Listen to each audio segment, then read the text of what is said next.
Hello, I'm Nate, aka B-Tier Mutineer, and today I'm bringing you a review for Esoteric Ebb, a narrative CRPG, or disco-like if you prefer, inspired by D&D that I've been waiting for the past 2 years, ever since I played a super early demo of it and shared my first impressions. I'll be honest with you, I just found my favorite game of 2026. I finished my first playthrough in 2 days and immediately started a second one, having tons of ideas for even more character builds and story choices. And yes, this does mean Esoteric Ebb has dethroned The Outer Worlds 2 in terms of recent favorite RPGs. I did mention in my review for Toad 2 that I didn't expect a better RPG unless an indie one came out of nowhere and wowed me, and that's exactly what happened.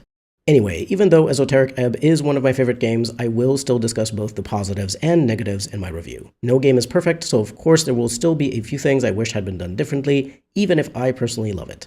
Before we get into the review, I'll take a moment to say a special thank you to my members. I appreciate all of you so much, and your support allows me to keep going. Joining as a member would help the channel a lot, but of course only do so if you want to and if you can afford it. I'm always grateful, even if you just like the video if you enjoyed it, and maybe leave a comment. To start, here's a quick overview of the game. You are Rogn, one of the clerics of the land, following the god Earth and serving the local government. You were sent to investigate an explosion that destroyed a tea shop in the city. This incident is particularly of note because it occurred just a week before the first ever election is set to take place. So tensions are running high. It could potentially be an attempt to sabotage the elections, or it could be something of a more esoteric nature, aka unexplained or wild magic. Your character has training in magic and the esoteric, so as you investigate this explosion, you are likely to come across a bunch of esoteric events, strange talking walls, rare and powerful creatures, and a lot more, as you may eventually unravel the plot behind the explosion. Though of course, you could also just entirely ignore the tea shop and choose to focus on other quests and characters in the 5 days you have available until the election, when the game will end after you vote. In order to solve the mystery, or whatever else you'll choose to do, you're going to traverse the city and its lower reaches, maybe even some secret places, talk to a bunch of people and creatures, potentially fight in simple yet engaging turn-based encounters, equip your character with various items, level up, learn new spells, and choose feats based on how you completed certain quests. It's very Disco Elysium-like in its gameplay, though I personally find it even better than DE in a lot of respects, especially the gameplay as it pertains to dice rolls and actions, but even in terms of story, to be honest. I'll talk about this in more detail in the story and gameplay sections, but just know that this game is very impressive, and if you enjoy this kind of narrative and character-focused RPG, then you will love it.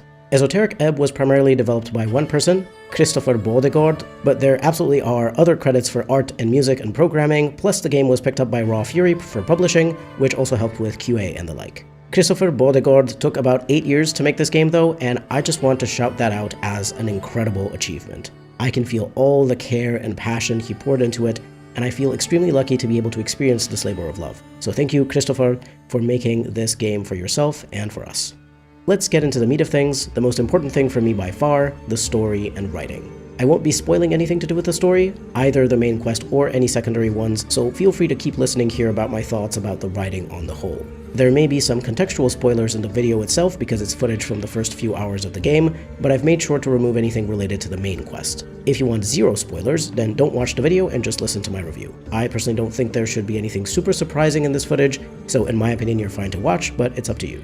The main story, aka investigating the tea shop, finding out who is responsible, and resolving the situation before election day, is done very well. There are interesting threads that lead you to explore everywhere around the city. There are multiple ways for you to approach finding out certain pieces of information, and to gain access to certain areas. I always think it's nice to have this freedom to ally or associate with certain characters or factions over others, as well as approach things differently based on your character build and role-playing. Depending on what you want to do with your version of the cleric, he ends up being very interesting, as are all the other characters and creatures you interact with as part of the main quest. They're all very different from each other, and they feel like the very well fleshed out NPCs in a D&D campaign. You have a couple of companions in this little RPG, one more so forced upon you, though you can absolutely tell him to fuck off if you want to, and the other one is optional and will only join you in a few areas, but is extremely cool and was definitely one of my favorite characters. I'll absolutely make some follow-up videos on Esoteric Ebb, so I can talk in more depth about the characters and quests and everything. The important thing to know is that all the characters are extremely well written, compelling, with interesting motivations and little details that you can learn about them.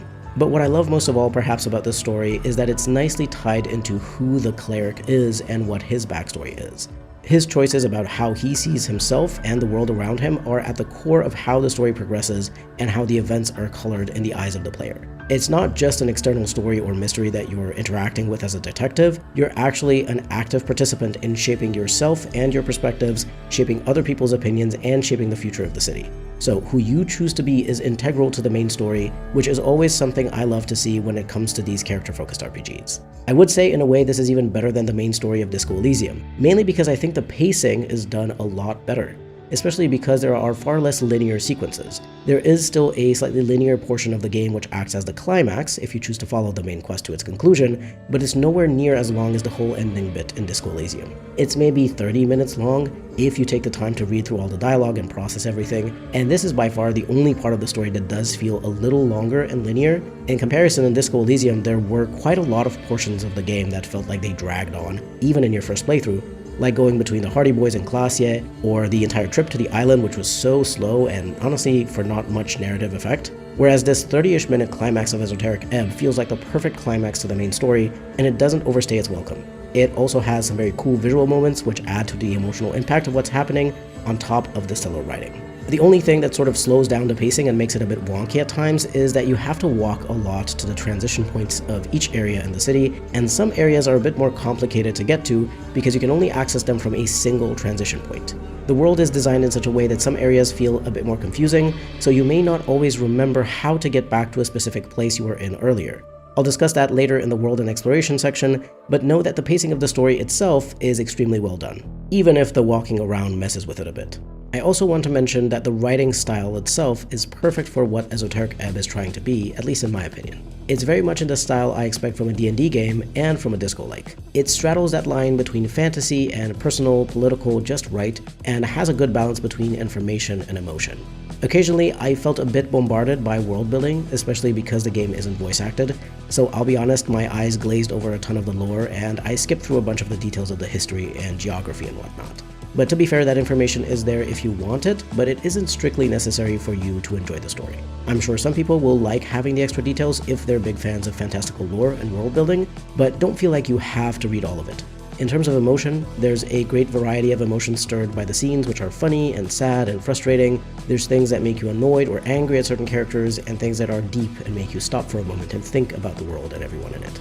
I truly think you can see if you engage deeply with the story that this game took a lot of time to make, because it takes a long time to write and rewrite and edit for something to feel as polished and balanced as this.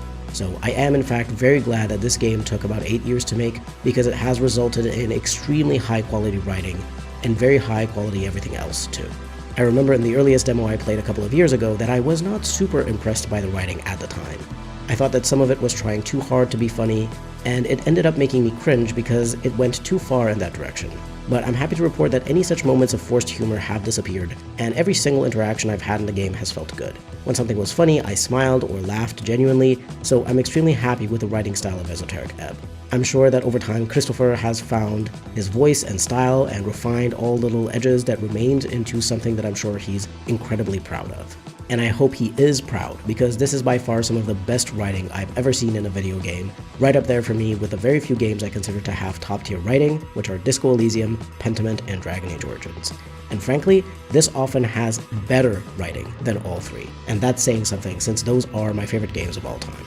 Moving on to gameplay, I think overall Esoteric Ebb has a good balance of things you can do, from walking around and finding people and things to interact with, looting equipable items and consumables, solving puzzles and riddles, engaging in combat, casting spells for various purposes, and making choices in quests and certain sequences that alter aspects of your character and the game. One of the things I was worried about when playing that super early demo was that the dice rolls in the combat, which is also based on dice rolls, wouldn't feel satisfying. For two reasons. One, in the context of a narrative CRPG, if you have a lot of dice rolls, that obviously adds a lot of randomness into the game, which can promote save scumming, as Disco Elysium players are probably very aware of.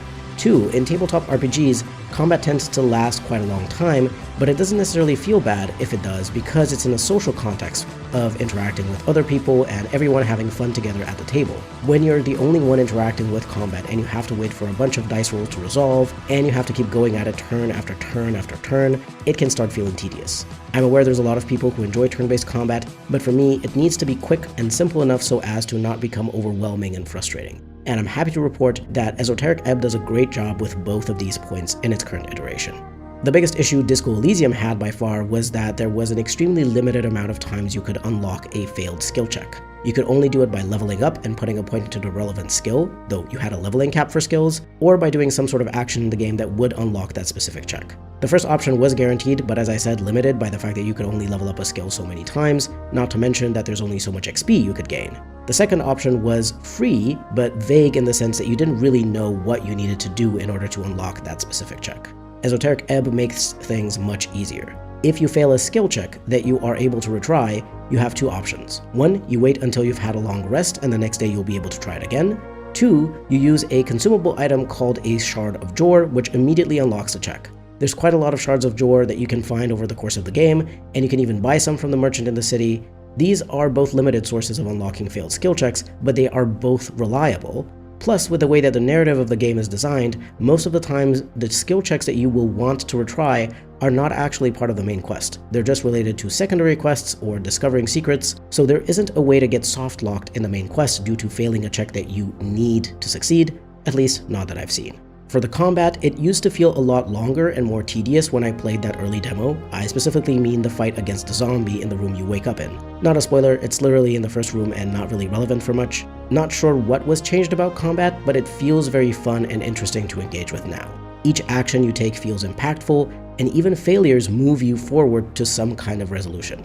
Extremely happy with this kind of turn-based combat. I've enjoyed the hell out of it. The only negative that I still have in relation to dice rolls is the fact that critical successes and failures don't feel special. Rolling a nat 20 or nat 1 just results in an automatic success or failure, no matter what positive or negative modifiers you have for that roll. In real-life D&D, or at least the kind that I play and watch, most of the time when there's a critical roll, the DM and or the players add an extra thing to the outcome of that roll. If you roll a natural 1 in combat, maybe you end up hurting yourself or an ally, or you stumble and fall prone, or something of the sort. If you roll a natural 20 when you're researching something about ancient magic, maybe you find an extra piece of information that's extremely rare and which the DM would have otherwise not given you. That kind of thing. Obviously, it doesn't have to happen for every single dice roll in the game, but it does feel very rewarding to have special effects or unique interactions based on rolling a critical success or failure.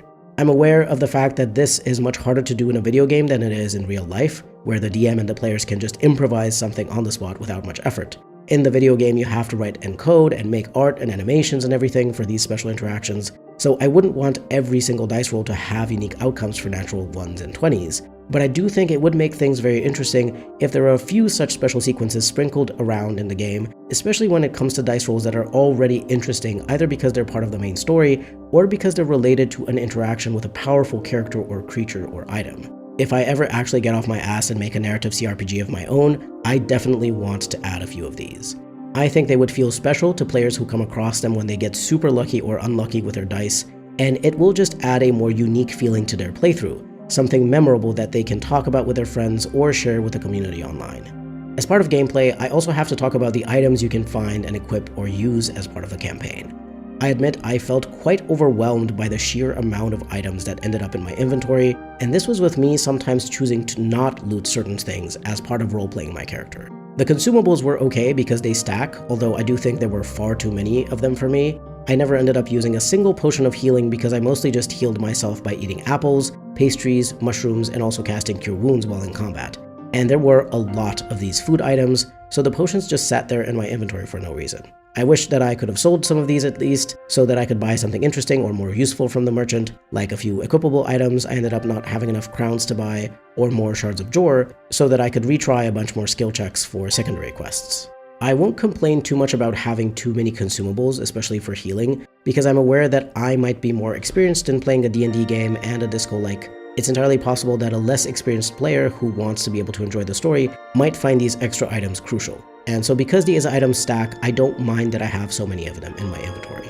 However, the equipment ended up being a lot to deal with. For one, because a lot of the items gave negative modifiers to your attributes, or ability scores if you'd like to call them that. So there didn't seem to be any good reason to equip those items, unless you for some reason want to give yourself extra penalties for some kind of challenge run, or if there are secret bonuses or interactions that come from equipping them that I'm just not aware of. There are also a couple of feats that you can gain from your choices and quests and add to your character sheet.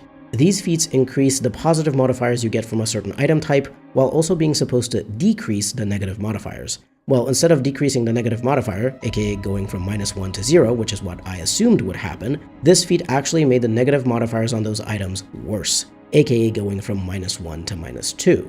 So it made the items that gave negative modifiers even more useless, and incentivized me to only use items that purely had pluses to attributes. I'm unsure if this was a bug or if this is indeed what those feats are supposed to do, but the items with negative modifiers already felt like something I didn't want to use, and these just made them worse. So I'd say that there seems to be a little bit of a problem when it comes to the item design of equipment. There's first and foremost just a ton of items everywhere, and while that's a cool idea for the purpose of customization, so that your cleric fits the build you're going for and or the character type you're role-playing, in practice it doesn't feel good to equip the bad or useless items. The problem of having too many items is exacerbated by the fact that your inventory is not able to be sorted into different item types, so the only thing that you can do is scroll through it to find what you're looking for. And I didn't seem to be able to manually switch the place an item had in my inventory either, because I would have at least manually sorted my inventory and put my most used items on top. But honestly, even when I found viable equipable items in the second half of the game, for the most part my loadout stayed the same, because I'd found various items that gave me advantage in skill checks related to specific types of characters and situations, and as a D&D player I know that advantage on a roll matters far more than a slightly higher modifier. Occasionally, I'd change my equipment temporarily to retry a check. Like for example, if it was an intelligence roll I'd failed previously, I'd put all my plus int items on, use a Shard of Drawer to unlock the check, and once I succeeded at it, I'd just change my equipment back to what I normally used. So at the very least, I hope there will be a patch sometime in the future that adds an inventory sorting option, and if those feats that make the negative modifiers worse are a bug, I hope that will also get fixed, because if those feats removed the negative modifiers or at least made them smaller compared to the pluses you get, it would make a lot more items viable to use. I'd also love it if we could sell at least some items like the potions of healing and a few other consumables to a merchant, such as the bartender in the drunk sphinx or a goblin in the garden or something. It would help get rid of some extra items for those who don't need them, and give you a little extra coin to buy special items or use in interactions with characters. These are of course my personal recommendations, but anything that makes your inventory less daunting and the items you find more useful will be very much appreciated.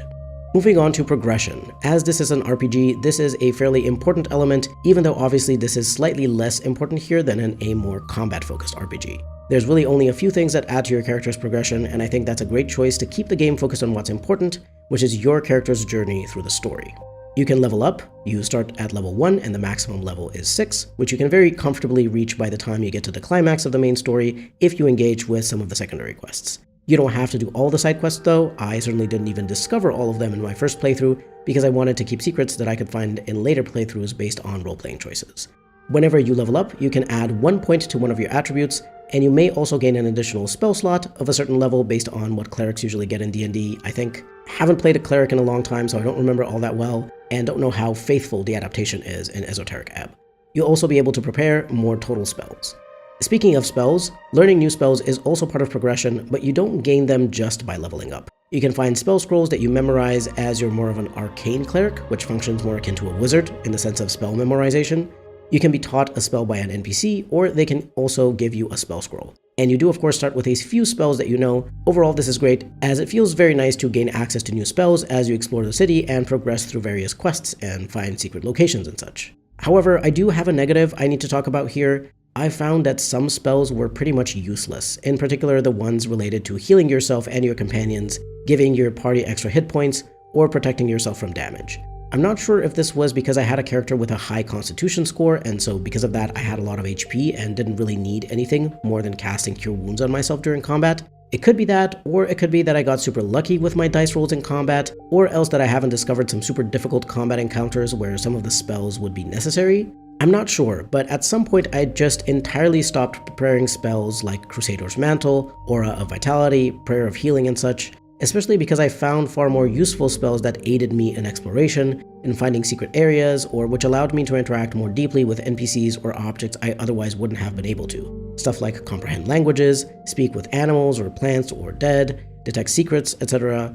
The cantrips were extremely useful too. Dancing Light helped my character notice things such as secret doors and extra loot. Druidcraft, which I learned from an NPC, gave me extra healing consumables that I could loot from little primal spirits in various areas. Mage Hand allowed me to reach certain containers and other items that would normally be out of reach or in a hazardous area. And Thaumaturgy was very interesting as well in adding some special interactions in a few locations, though I didn't explore super much with it, so I'm not sure how many such special interactions there were. In any case, on the whole, I think the spells were good, though some of them seemed kind of useless. There was also an enhanceability spell that I kept thinking about using, but never figured out a good time to cast it. I imagine probably before an important conversation with an NPC related to a quest, so that you could get proficiency in all ability scores and expertise in the ones that you're already proficient with. Essentially, it just adds a bit of a bonus to all your dice rolls, and while yes, it's useful, I admit I never ended up using this spell in the entire game because I kept forgetting. I will keep some of these spells in mind for my future playthroughs though, and see if maybe at least some of them get more use if you have a different build, especially a lower constitution build that may require more healing or protection in general. Or if there are some extremely difficult combat encounters that more or less need these so that you don't die. I have a particular boss fight in mind, which I'm not even sure how to access yet, but I'll likely make a video about that boss fight, as well as other little guides and potential challenge runs of Esoteric Ebb, because I just love this game that much. Another thing that adds to your character's progression is the feat system. You have on your character sheet 4 slots for feats. The way you gain a feat is by completing a quest from your questing tree and then internalizing something about how your character sees themselves and the world based on how you acted in that quest and what you learned, and which of your attributes you choose to agree with. You can assign that particular feat to your character and also let it go in favor of another feat, in which case it will go on a sort of cooldown so you don't just switch feats all the time. I love the system. It reminded me a lot of the Thought Cabinet from Disco Elysium. What I like about the feats is that they don't give you bonuses to your stats, instead they give you other effects such as advantage on certain dice rolls, extra healing from your spells, or natural healing over time, discounts whenever you buy things, bonuses on certain item types, that sort of thing. One thing that was a bit of a negative here is that these feats aren't exactly balanced. Balanced is not quite the right word to use in this context, but it's just that some feats just feel like they are far stronger than the other ones, and so it's hard to resist the temptation to choose those purely for their mechanical benefit, if you're aware that those are going to be far more impactful on your playthrough than the other ones. So it becomes a bit difficult to roleplay your choices when it comes to feats due to this power imbalance between them. I think that in subsequent playthroughs it does become easier to just roleplay and let go of the instinct to get the most powerful bonus, but I also know that a lot of people only finish games once, if that. So the dev could take another look at these feats just to see if some of them can be made a bit more appealing than they currently are. I don't think nerfs are really needed for the strong ones, it's a single-player narrative CRPG after all, but some of the feats could maybe do with a little bit of love. Obviously, the items you find over the course of the game can also be more powerful and add to the feeling of progression, but I've already discussed those earlier as part of the gameplay section. So we'll be moving on now to world and exploration. I won't tarry long here because on the whole the world is just gorgeous, very much full of secrets and interesting characters and creatures and things to discover. It feels very nice to interact with the world, and especially to discover extra interactions as you use certain items and spells, such as breaking something more easily with the help of a hammer, or casting Speak with Animals so that you can ask the local black cat and seagull who they're voting with in the election. Fun stuff. It's a world that is extremely satisfying to explore. However, I will mention a small negative when it comes to exploration, which I briefly mentioned when talking about the story, which is that unfortunately the area transitions that you use to travel between the different levels are not well designed. You may find yourself lost quite a few times, forgetting which exit you have to take from which location in order to reach a specific level. I had one area that I kept forgetting how to access until super late in the game, when I finally managed to remember that I always had to go to it from the room you wake up in. But yeah, due to this strange level design, you have to do quite a bit of backtracking through the levels, and it can start feeling tedious at some point even if you do know which way to go in order to reach your destination. I'm not really sure that there's anything that can be done about it now, since all the areas are fully designed, and I imagine it would be difficult to add another entrance/exit to a bunch of places, so they're more easily accessible or something, so it is what it is. I suppose a map that has all of the exits clearly marked with where they go might help. But yeah, just be aware that this might be a bit of an issue for you. Arm yourself with a little patience as you try to learn the layout of the city, because I promise the story is more than worth the slight annoyance. Moving on to visuals and sound, there's not much to say other than the fact that this game is beautiful. I love the art style, it fits the vibe of D&D very well. The character portraits and the icons for items and all the environments remind me very much of the illustrations you find in D&D books, so that's perfect. and the 3D models are very much just an adaptation of those 2D illustrations, and it retains some of that 2D drawing charm by having the little contours and simple shading style. The colors are very well chosen, there's cool lighting effects in different areas, and very nice animations and animated sequences. Everything feels handmade and hand-placed in the best way possible, in a way that makes you see the care that went into this game down to every little detail. All the areas feel visually distinct from each other, and they're all super nice to look at, and in general, the visuals enhance the enjoyment of exploring the world and interacting with it. In terms of sound, I love the music. I think it's chill and atmospheric and fits the mood of the story and world, and it's perfectly chosen for the special scenes as well. I'm not always a huge fan of background music in games, I'll be honest. It can sometimes feel too repetitive, or else it feels intrusive somehow and like it overpowers the general atmosphere of the game, so I tend to turn it off or turn the volume very low in a lot of RPGs. But in Esoteric Ebb, I genuinely felt like the music was part of the world, and I enjoyed listening to it the entire time. The sound effects and background sounds were perfectly fine, which is exactly what I want to be able to say about these types of sounds. As long as they feel like they fit the context they're heard in, and that they add a bit of flair or feeling to whatever is going on, they're perfect to me. I didn't hear anything that sounded out of place, or anything that was improperly mixed, so I'm extremely satisfied with the sound design of the game. One negative, perhaps, is that the game isn't voice acted at all. But of course, it's extremely expensive, not to mention time-consuming, to fully voice act a game that has this much text.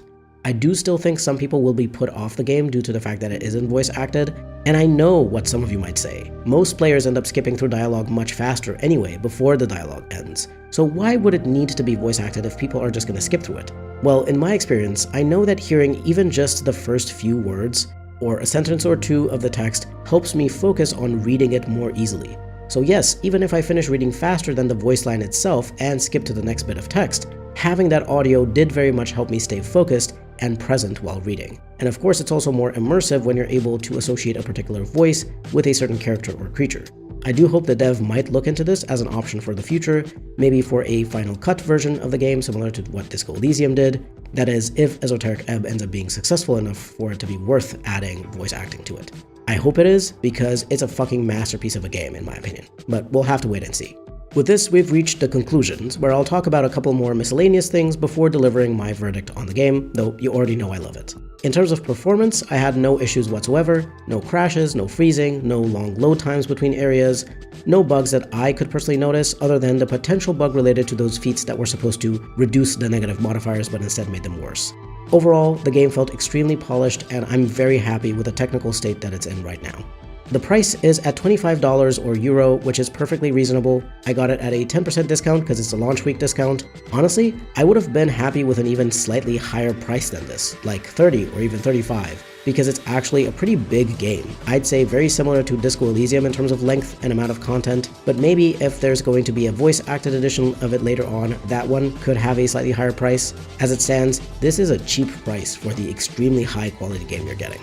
Now, should you buy this game? While for me, it's immediately become one of my favorite RPGs and just games of all time, I don't think it's for everyone, because no game and no type of fiction or art ever is meant for everyone.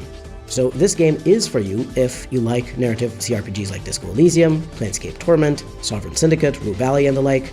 If you enjoy character-driven stories that make you think deeply about people and the world and possibly have emotional reactions to what's going on in the story as well. If you like tabletop RPGs like Dungeons & Dragons, especially when it comes to role-playing and lore. And if you generally enjoy reading and engaging with fantasy stories. This game likely isn't for you if you are more interested in combat when it comes to RPGs and don't care as much about story and characters, if you don't like text-heavy games, especially ones that are not voice-acted, and if you're not a fan of fantasy and D&D or other TTRPGs. Of course, for both of these cases there might be exceptions, where you may still not like it even if you usually like these kinds of games, or where you may love it even if it's not usually your thing. So I still think you should make up your own mind based on watching reviews and looking at gameplay and figuring out how you personally feel about it. In any case, this has been my in-depth review of Esoteric Ebb. I hope you found this interesting and potentially useful. If you enjoyed this, stick around for future reviews, guides, and discussion videos I plan to make about games I care about, mostly RPGs. Feel free to leave a like, comment, subscribe, or maybe become a channel member. Everything helps. This has been B-Tier Mutineer. Thank you very much for watching, and I'll see you next time.